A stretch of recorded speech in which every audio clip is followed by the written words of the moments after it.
चलो बच्चों आइए देखते हैं हम लोग अभ्यास 2.3। इसमें क्वेश्चन नंबर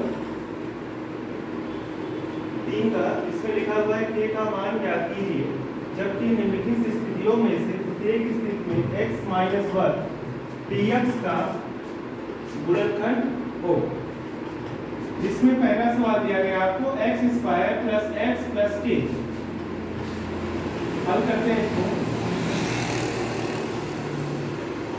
हमें पता है इसे px मान लीजिए, कितना हो जाएगा px बराबर x square plus x plus k। ये हो गया px। मुझे इसमें k का मान निकालना है जबकि इसमें दिया गया आपको क्वेश्चन में कि x माइनस 1 px क्या है, गुणनखंड है। तो इसलिए गुणनखंड प्रमेय से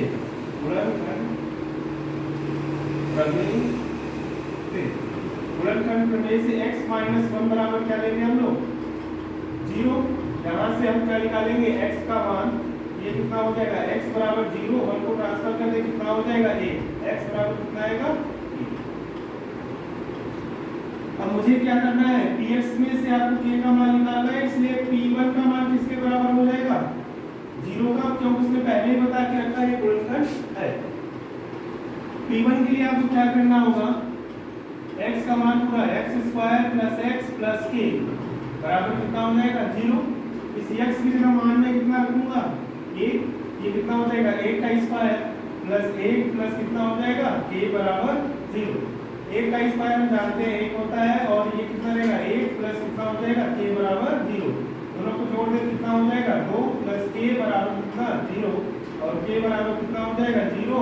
2 को 95 में दे कितना हो जाएगा -2, और k बराबर कितना आएगा -2। यानी k का मान क्या होना चाहिए था वहां पे -2 होना चाहिए।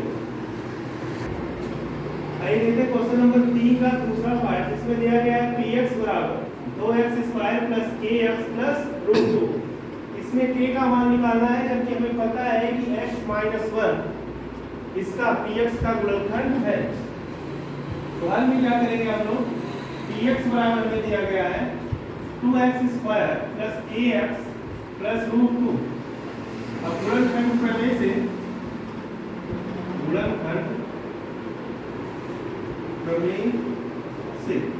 अगर हम गुणनखंड प्रमेय से बात करें तो x माइनस 1 बराबर हो जाएगा 0, और x बराबर कितना आएगा 0 प्लस 1। क्या कहते हैं x बराबर कितना आएगा 1। अगर ये इसका गुणनखंड है, यानी x माइनस 1 इसका गुणनखंड है, तो आपको पता है कि p1 की वैल्यू कितना आनी चाहिए 0, क्योंकि p1 बराबर क्या होगा आपके पास 0। तो px की वैल्यू पुट अप करें 2x square plus kx plus √2 बराबर हो जाएगा 0। हमें पता है कि हमने x का मान कितना निकाला है 1। ये हो जाएगा कितना 2 × 1 का स्क्वायर प्लस k × 1 प्लस हो जाएगा √2 बराबर 0। 1 का स्क्वायर 1 होता है, प्लस k में 1 का मल्टीप्लाई किया आएगा, और ये 2 बराबर हो जाएगा 0। 2 में 1 का गुणा करने आएगा 2 प्लस कितना k, और ये कितना हो जाएगा √2 बराबर 0। अगर हमें k का मान निकालना है तो मुझे इस दो टर्मों को 75 करना होगा, क्योंकि हम इसे जोड़ नहीं सकते, क्योंकि ये √2 है और ये कितना है 2 है। दोनों को 75 कर दें साइड तो कितना हो जाएगा 2 प्लस में इधर जाके क्या हो जाएगा -2, और प्लस √2 है ये भी आपकी -√2। क्या गया है तो k बराबर -2 -√2। इसमें ध्यान से देखिए तो कॉमन है, कुछ माइनस कॉमन निकाल लेते आएगा 2 प्लस √2। यह इस k का मान है जो दिए गए गुणनखंड के लिए संतुष्ट करेगा। क्वेश्चन नंबर 3 के हम तीसरे पार्ट में लेते हैं, जिसमें px बराबर दिया गया है kx square minus 2x plus 1। जिसमें आपको k का मान निकालना है। क्वेश्चन में जो गुणनखंड था x माइनस 1 तो सेम वही रहेगा, इसमें कोई बदलाव नहीं हुआ है। हो जाएगा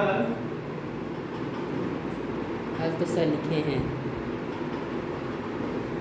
px बराबर kx square minus √2x plus 1। गुणनखंड प्रमेय से हम लोग देखते हैं, गुणनखंड प्रमेय से x माइनस 1 इसका गुणनखंड है, तो x बराबर हो जाएगा कितना 0 प्लस 1 लगे तो x बराबर 1। हमें पता है px में ही k का मान निकालना है, इसलिए p1 का मान किसके बराबर आएगा 0 के।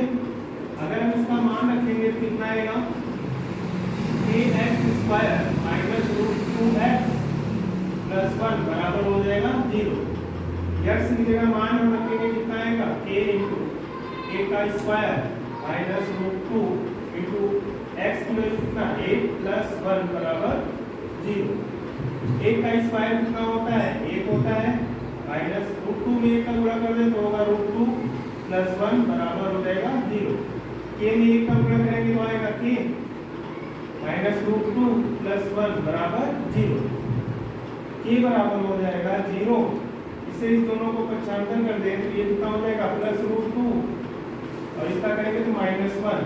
कहते हैं तो k बराबर आएगा रूट 2 माइनस 1। यही इसका क्या हो जाएगा आंसर, जो k का मान। चलो पहले देखो बच्चों हम लोग क्वेश्चन नंबर 3 का लास्ट पार्ट निकालने में दिया गया है px बराबर kx square minus 3x plus k। इसे हमें k का मान निकालना है। तो हर में px बराबर आपको दिया गया है kx square minus 3x plus k। गुणनखंड प्रमेय से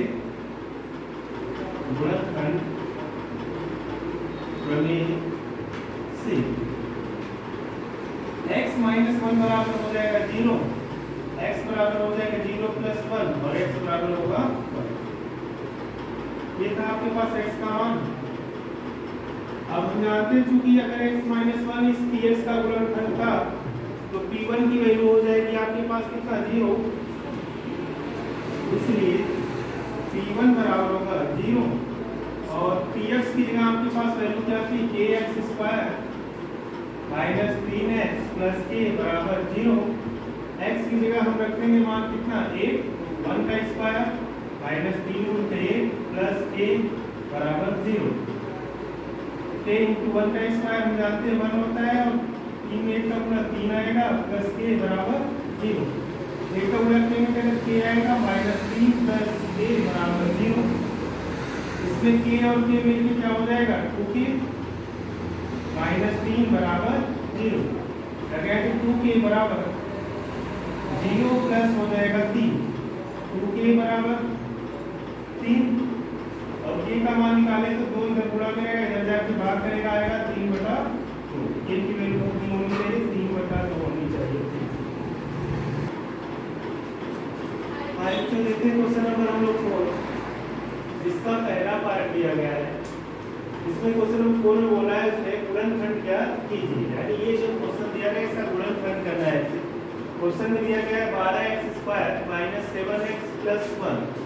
हम जानते हैं इसका गुणनखंड करने के लिए सबसे पहले मुझे क्या करना होगा, ये जो 12 दिया है 12 को क्या करेंगे यहाँ पे इमेजिनरी गुणा करेंगे। ये कितना होने 12 में 1 गुणा कितना होता है 12 एकम 12, यानी 12 का गुणा 1 में कितना आएगा 12। 12 यहाँ भी हो गया और यहाँ पे चिन्ह किसका लगा था प्लस का। तो 12 को ऐसे दो टुकड़े में तोड़ना होता है जिसमें गुणा करने के लिए कितना 12 और जोड़ने कितना आना चाहिए 7। हमें पता है अगर हम 12 में 4 का गुणा करते हैं 4 क्या कितना होता है 12। अगर हम 4 में 3 जोड़ दें तो कितना हो जाएगा 7। कितना हो जाएगा 7। यानी अगर हम इस गुणनखंड की बात करें तो 12x स्क्वायर रहेगा माइनस इस 7 की जगह कितना रखूंगा मैं 4 प्लस 3 रखूंगा और ये तो इमेजिनरी गुणा होता है यानी इसका वैल्यू कितना रहेगा 1 ही रहेगा। ये था इसका गुणनखंड करने का तरीका।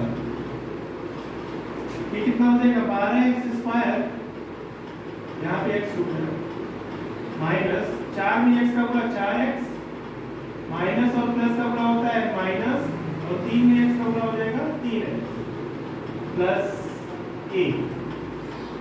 अब क्या करना होगा पहले दो पदों में हम देखते हैं 12x स्क्वायर और 4x में देखें कॉमन क्या बन रहा है। ध्यान से देखिए 4 कॉमन है दोनों में और x भी कॉमन है। अगर मैं इसमें से 4 कॉमन निकाल लूं तो 4 क्या है 12, 3 बचेगा।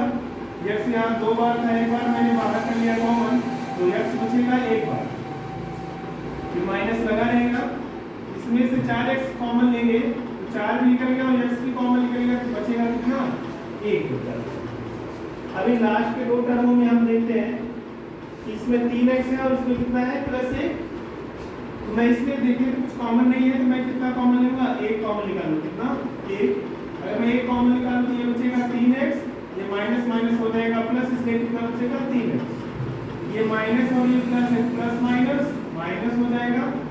अगर 1 कॉमन लेंगे तो 1 में 1 से भाग करें तो आएगा कितना 1 ही आएगा।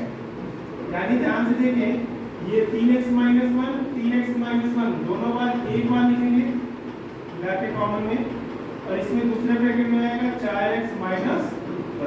यह इसका क्या है